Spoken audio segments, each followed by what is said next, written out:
सर्व दर्शकांना माझा नमस्कार। आजच्या व्हिडिओमध्ये आपण पाहणार आहोत इंग्रजी भाषा शिकायची कशी।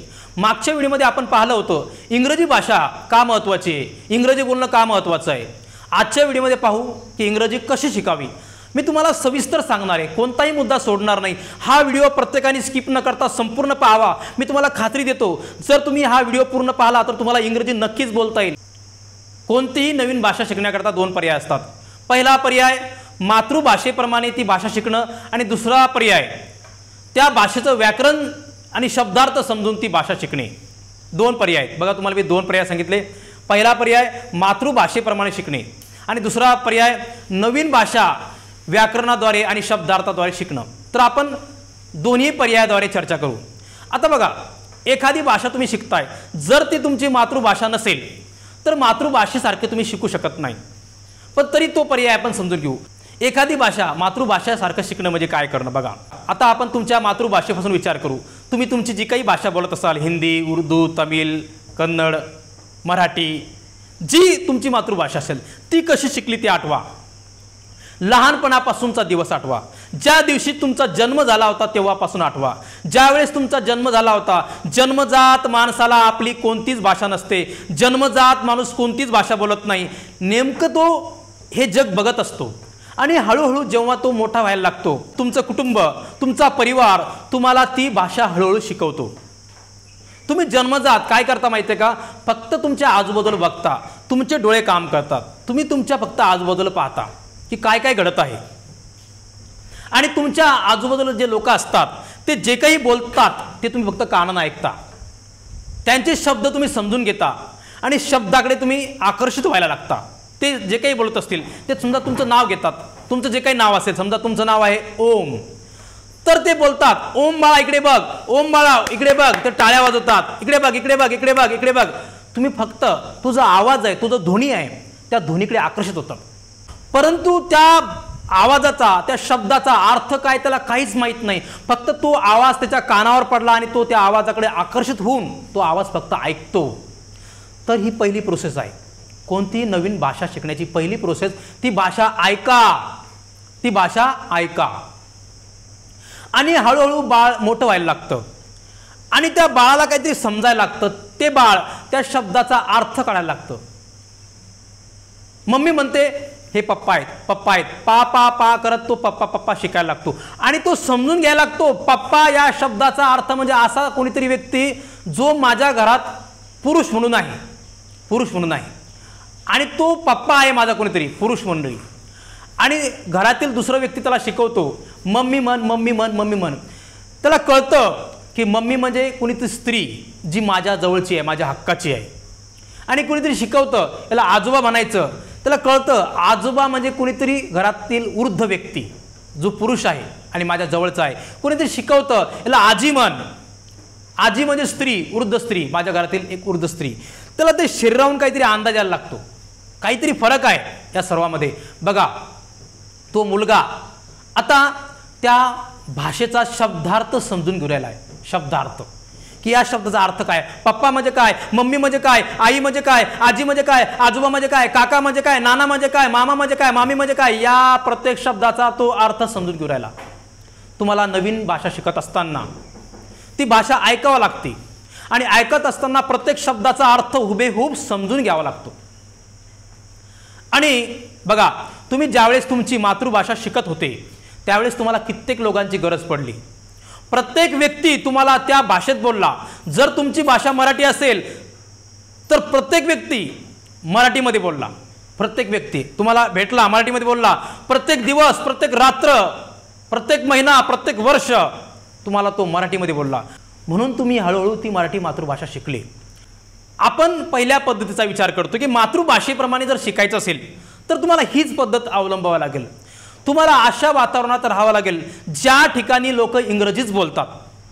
मग तुम्हाला तो पर्याय काय असतो की ज्या शाळेमध्ये संपूर्णपणे इंग्रजी बोलतात, मी बोलतोय बघा, मी कोणत्याही इंग्रजी शाळेचं मार्केटिंग करत नाही, ज्या शाळेमध्ये एकनेक शब्द खडानखडा इंग्रजीमध्येच बोलतात, कोणताही एक शब्द सुद्धा मराठीत हिंदीत बोलायला नको, अशा शाळेत तुम्हाला ॲडमिशन घ्यावं लागेल की ज्या शाळेत फक्त आणि फक्त इंग्रजी बोलतात।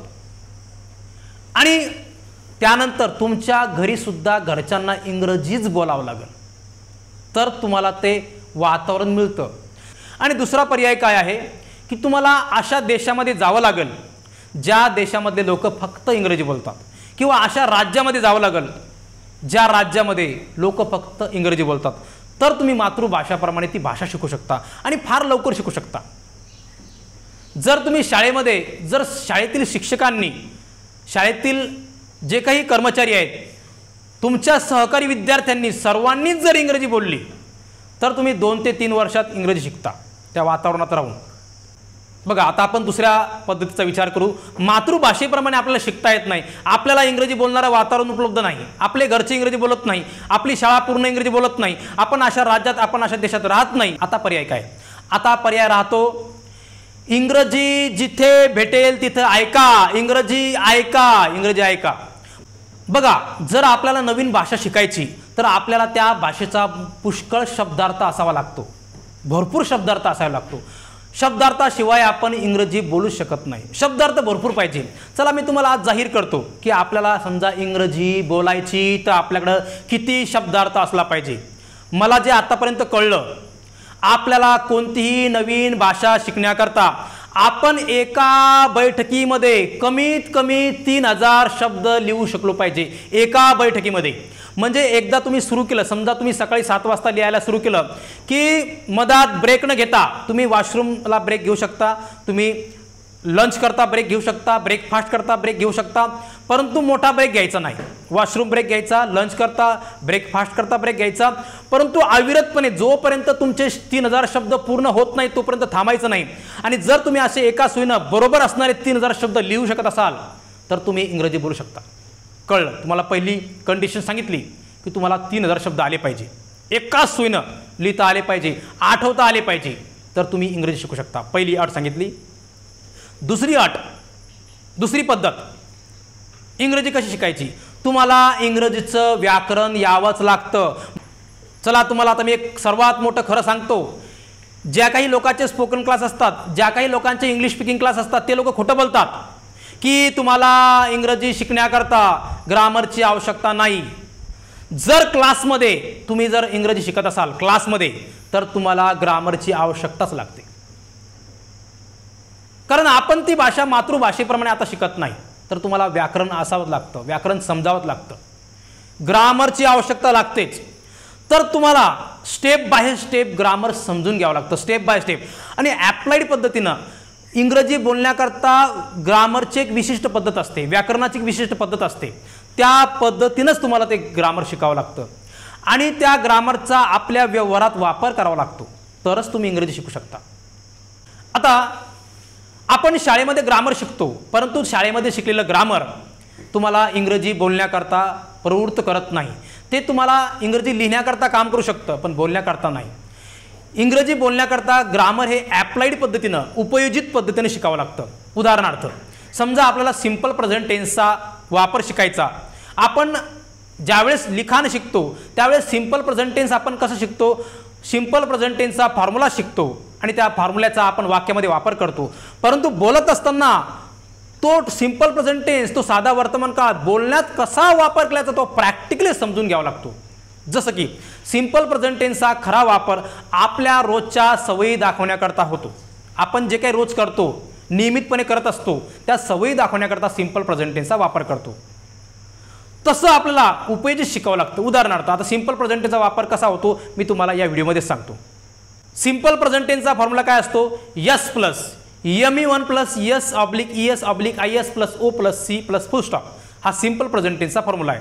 आता मी एक वाक्य सांगतो याचं, आय राईट अ लेटर, हे सिंपल प्रेझेंटचं वाक्य आहे. आता हे रोजच्या व्यवहारात कसं वापरायचं, इंग्रजी बोलत असताना कसं वापरायचं? बघा, मी माझ्या आता रोजच्या सवयी सांगतो, रोज मी काय करतो ते सांगतो, आणि मी रोज जे काय करतो, माझी जी सवय आहे ते वाक्य म्हणजे सिंपल प्रेझेंटचं वाक्य. बघा, I wake up at 5 o'clock in the morning, then I